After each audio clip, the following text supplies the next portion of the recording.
చివరిగా మాట్లాడినటువంటి deputy CM గారి అధ్యక్ష చాలా స్పష్టంగా ఆయన మీరు చెప్పారు. ఎందుకంటే అధ్యక్ష, ఒకటి తప్పు చేసిన వాళ్ళని పనిష్ చేయాలి, దర్ ఇస్ నో కాంప్రమైజ్.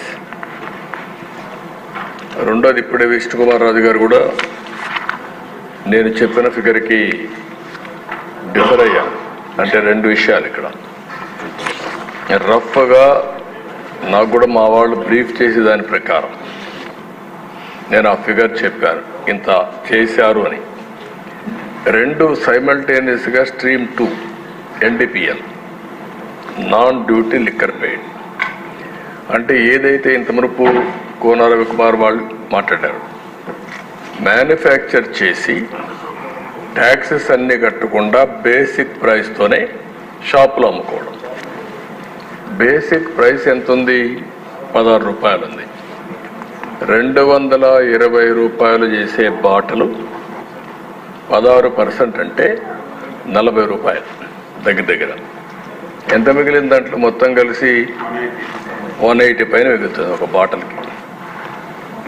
గవర్నమెంట్కి వచ్చేది, వాళ్ళకు పోయేది 16 రూపాయలు 100 రూపాయలకి, మిగిలింది గవర్నమెంట్కు 84% వస్తుంది. అలాంటిది పెద్ద ఎత్తున జరిగిందని నేనే చెప్పాను, లెక్కలు చెప్పాను. ఈ రెండు స్ట్రీములు లెక్కేసుకుంటే ఎంత జరిగిందో మనకు ఒక ఐడియా వస్తుంది. ఇప్పుడే మిత్రులు లక్ష్మణారెడ్డి గారు మిగిలిన మాట్లాడినప్పుడు చెప్పారు, ఎవరైతే అవుట్ సోర్సింగ్ ఎంప్లాయీస్ని తీసుకున్నారు వాళ్లకు తక్కువ డబ్బులు పే చేసి అందులో కూడా ఎక్కువ బిల్లు వేసుకున్నారని. ట్రాన్స్పోర్టేషన్ అది కూడా ఒక అవెన్యూగా తీసుకున్నారు, అందులో కూడా బిల్స్ ఎక్కువ వేసి డ్రా చేశారని. ఇలాంటి వేరియస్ ఇష్యూస్ ఉన్నాయి. దీని మీద చాలామంది ఇప్పుడు మీరు చెప్పినట్టు నేను చూశాను.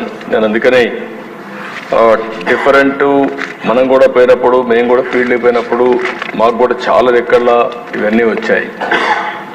అల్టిమేట్గా డిజిటల్ ట్రాన్సాక్షన్స్ 0.63%, 99,000 కోట్ల రూపాయల్లో 0.63, అంటే మొత్తం కూడా క్యాష్లోనే చేశారు.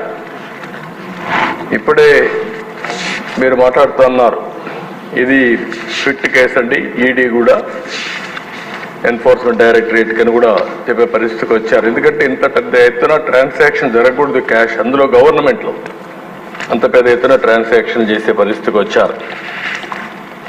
ఇప్పుడే రఘురామకృష్ణరాజు గారు మాట్లాడినప్పుడు 1 రోజులో 2 రోజుల్లో పంపించేశారు ఇంప్యూరిటీస్. ఇవన్నీ చేసిన తర్వాత కొంత డిస్టిలేషన్ అయిన తర్వాత, మ్యానుఫ్యాక్చర్ అయిన తర్వాత దానికి టైం కూడా పెట్టకపోతే అది సెటిల్ కాదు, ఇమ్మీడియట్గా పంపించే పరిస్థితికి వచ్చారు. ఆ విధంగా ఇంప్యూరిటీస్ కూడా పంపించే పరిస్థితి, ఎక్కడెక్కడ హెల్త్ హజార్డ్ అని తెలిసినా పంపించే పరిస్థితికి వచ్చారు. ఇవన్నీ కూడా 1-2 కాదు, చాలా విషయాలు. దీంతో ఏమైంది, రేట్లు విపరీతంగా పెరిగాయి. తక్కువ రేటుకు ఏదో వస్తుందని చూస్తే గంజాయి వచ్చింది, ఇంకా గంజాయికి అలవాటు అయిపోయారు. ఇది పెద్ద ఈరోజు గంజాయి కొన్ని దిక్కళ్ళ అది ఒక ఇండ్ల దగ్గర పొలాల దగ్గర పండించేసే పరిస్థితికి వచ్చేసారు. ఏమ్మా, ఆకుకూరలాగా బండ్ల మీద అమ్మే పరిస్థితికి వచ్చారు. అంటే ఇది ఒక పెద్ద భయంకరమైన సిచ్యువేషన్. ఇప్పుడు ఏంటి, మొన్న మనం చూస్తున్నాం, గంజాయి తాగిన వాడు అటాక్లు మొదలుపెట్టారు. మోటార్ బైకుల్లో వెళ్ళిపోయేసి ఎవరన్నా మాట్లాడితే వాళ్ళు కొట్టేస్తున్నారు అంతే. ఇంక మాట్లాడే పరిస్థితి కూడా లేకుండా చేసే, ఎవడొస్తాడు, ఎవడు తాగాడు, ఎవడున్నాడు అని కూడా లేకుండా పోయే పరిస్థితి వచ్చింది. ఒక క్యాబినెట్ సబ్ కమిటీ కూడా వేసాం. మన వెనుకొండలో జరిగింది కూడా అదే జరిగిందని మన మిత్రులందరూ చెప్పే పరిస్థితి వచ్చారు. 1-2 కాదు అధ్యక్ష. ఇప్పుడు ఏమైందంటే ఇదంతా కూడా అన్మేనేజబుల్ అయిపోయింది, ఇర్రిపేరబుల్ అయింది, అన్మేనేజబుల్ అయింది. మన మర్యాద చెప్పే వినే పరిస్థితులు లేరు. కడాన బరి తెగించి మీరు చూస్తే ఆర్డీఓ ఆఫీసు కూడా తగలబెట్టేసే పరిస్థితికి వస్తే నేను హెలికాప్టర్ ఇచ్చి పంపించే పరిస్థితికి వచ్చాను. ఇక్కడే దేశ జంగారెడ్డిగూడెంలో ఆ రోజు ఇల్సిట్గా సారాగాంచి ఇవన్నీ చేస్తే 21 మంది చనిపోయారు. పార్టీ పరంగా పోయి ఆ రోజు మనం డబ్బులు కూడా పే చేసే పరిస్థితికి వచ్చాం. ఇలాంటివన్నీ వచ్చినప్పుడు మనం కూడా గుర్తుపెట్టుకోవాల్సింది కొంటే మీరందరూ చెప్పిన దానిపైన ఇప్పుడే శ్రీనివాస్ గారు మాట్లాడుతూ తాడేపల్లిగూడెం చాలా స్పష్టంగా చెప్పాడు. ఈఎన్ఏ కూడా సరిగా చేయకుండా రాళ్ళు ఎక్కడ పంపించేస్తున్నారు, డిస్టిల్ చేసి దానికి మొలాసిస్ పంపించేస్తారని చెప్పాలి. ఒక మాటలో చెప్పాలంటే ఎక్కడికెక్కడ స్పిరిట్ పంపిస్తున్నారు, మొలాసిస్ నుంచి స్పిరిట్ తీసి పంపించేస్తున్నారు. ఇవన్నీ కూడా చాలా భయంకరమైన సిచ్యువేషన్స్ ఉన్నాయి. ఇప్పుడే సోమిరెడ్డి గారు చెప్పారు ఎస్ఎన్జే ఆయన దగ్గరే ఉందని. మీ దగ్గర ఉంది అది?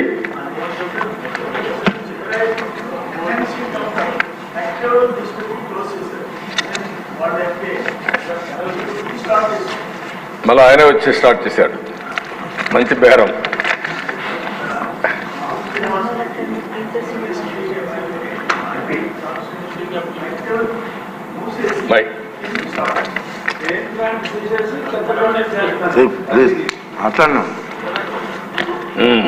ఇవి అధ్యక్ష మేము హౌస్ కామీ ఇస్తున్నాం. ఇప్పుడు డిప్యూటీ సీఎం గారు చెప్పినట్టు, ఇక్కడుండే సభ్యులందరూ చెప్పినట్టు ఇంకా తరో ఎంక్వైరీ చేసి రెఫర్ చేయడమా లేకపోతే రెఫర్ చేయడమా?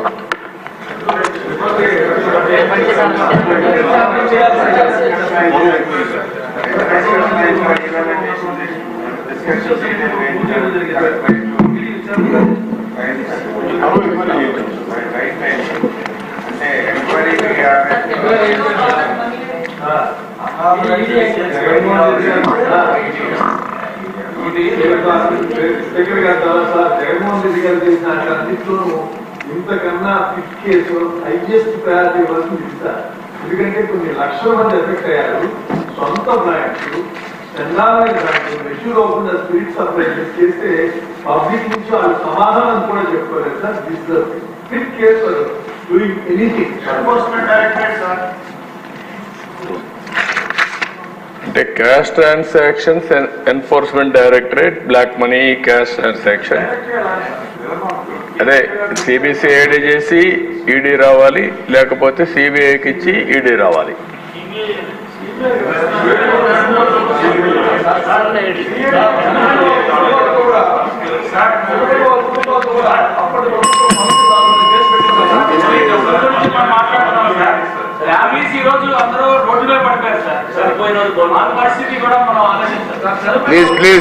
ప్లీజ్ అండి. ఇది సభ్యుల ఆవేదన అర్థమైంది. దీన్ని తరువుగా ఎంక్వైరీ చేయడం కోసం సిబిసిఐడికి ఇచ్చి అదే మరి ఈడీకి కూడా రెఫర్ చేయడం ఒక మార్గం, రెండో మార్గం వచ్చి సిబిఐకి ఇచ్చి ఈడీకి రెఫర్ చేయడం రెండో మార్గం. ఓకే,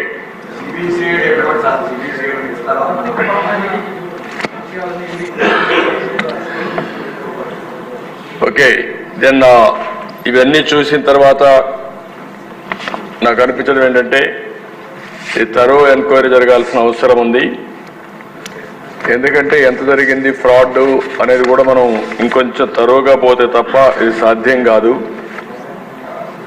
ఈఎన్ఏ దగ్గర నుంచి, ఆల్కహాల్ సప్లైస్ అయిన దగ్గర నుంచి, డిస్టిలరీ దగ్గర నుంచి ఎంత వచ్చింది, ఎంత ఆఫ్లో పోయింది, ఇవన్నీ కూడా తరోగా చేయాల్సిన అవసరం ఉంది.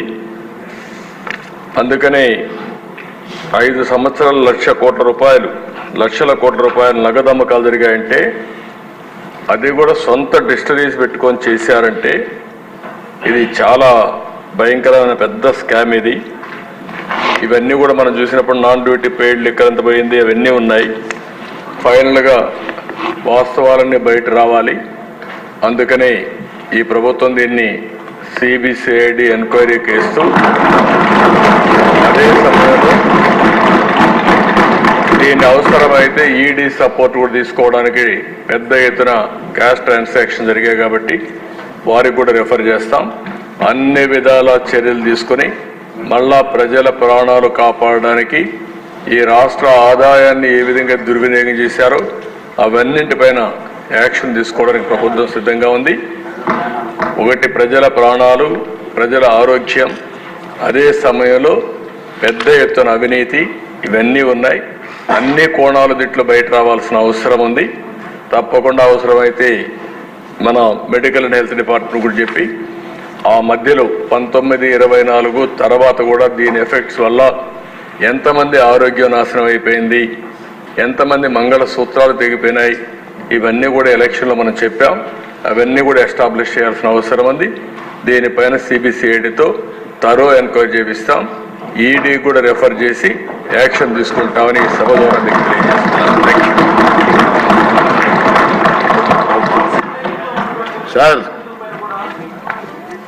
సార్ ఈరోజు మంచి పరిణామం జరిగింది సార్. ఉదయం మనం 2 బిల్లులు పాస్ చేసాం. ఇక్కడ 2 బిల్లుల్లో భూమి హక్కుల చట్టం గురించి ఒకటి, రెవెన్యూ చట్టం గురించి, అలాగే వైఎస్ఆర్ ఆరోగ్య విశ్వవిద్యాలయం చేసాం. చేసిన వెంటనే కౌన్సిల్కి పంపించాం సార్. మంచి పరిణామం. ఎందుకంటే కౌన్సిల్లో ఈ రోజే పాస్ అయిపోయింది సార్ 2 బిల్లు కూడా.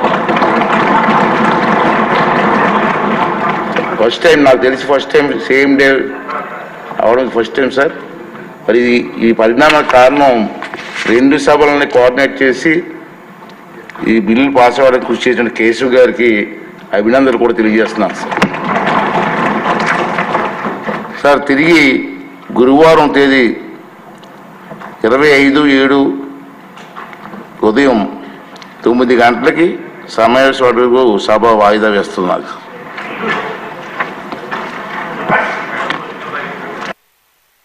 మ్యాక్సిమం 3% రఫ్గా అధ్యక్ష. అంటే మన ఎక్స్ట్రాక్షన్ అనేది మన అనుకున్న ఇది కాదు అధ్యక్ష.